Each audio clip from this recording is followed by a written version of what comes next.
അപ്പം നമ്മുടെ പാടമൊക്കെ നിറഞ്ഞു ഗായ്സ്. എന്ത് ചെയ്യാനാണ്, നമ്മുടെ മഴ കാരണം നമ്മുടെ പാടങ്ങളൊക്കെ ഭയങ്കരമായിട്ട് നിറഞ്ഞു. നമ്മുടെ പാടം മാത്രം ആകെ നടന്നിട്ടുള്ള പോലെയാണ് ഇവള് പറയണത്.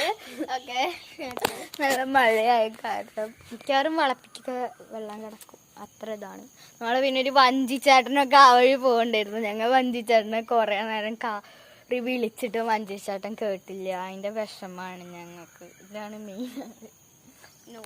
നമ്മുടെ പാടം കാച്ചരട്ടെ കണ്ടിട്ട് കാടാതൊന്നും ആരും നോക്കണ്ട. ഇത് നമ്മുടെ വളപ്പാണ്, വീടിന്റെ തൊട്ടപ്പുറത്തുള്ള വളപ്പാണ്. ആകെ കാട് പിടിച്ചെടുക്കാൻ കാണും. നമ്മുടെ പാടം നിറച്ച് വെള്ളമാണ് ഗൈസ്. പിന്നെ അവിടെ ഒരു പ്രേതക്കട പറഞ്ഞൊരു ഒരു വീടുണ്ട്. ഈ വീടെന്ന് പറയുമ്പോൾ പണ്ടൊരാളുണ്ടായിരുന്നു എന്നാണ് പറഞ്ഞത്. എനിക്ക് പ്രേതകഥ ഒരു മോട്ടർ പേര കണ്ടിട്ടാണ്. നിറച്ച് വെള്ളമാണ്. ഇതിന്റെ ഇതിന്റെ അപ്പുറത്തൊരു വളപ്പുണ്ട്. അതിന്റെ അവിടെ ഏകദേശം പുല്ലിന്റെ അവിടേക്കൊക്കെ വെള്ളം എത്തിയിട്ടുണ്ട്.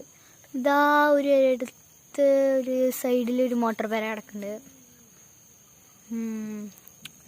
ഈ വഴിയായിരുന്നു നമ്മളൊരു വഞ്ചിച്ചേട്ടൻ പോകണ്ടായിരുന്നു. പക്ഷെ ആള് നമ്മളൊന്നും മൈൻഡ് ചെയ്തില്ല. ഭയങ്കര വിഷമത്തോട് കൂടി പോയി.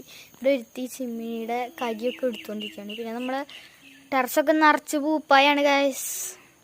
പക്ഷെ കുഴപ്പമൊന്നുമില്ലാണ്ട് നമ്മൾ നടക്കുന്നു.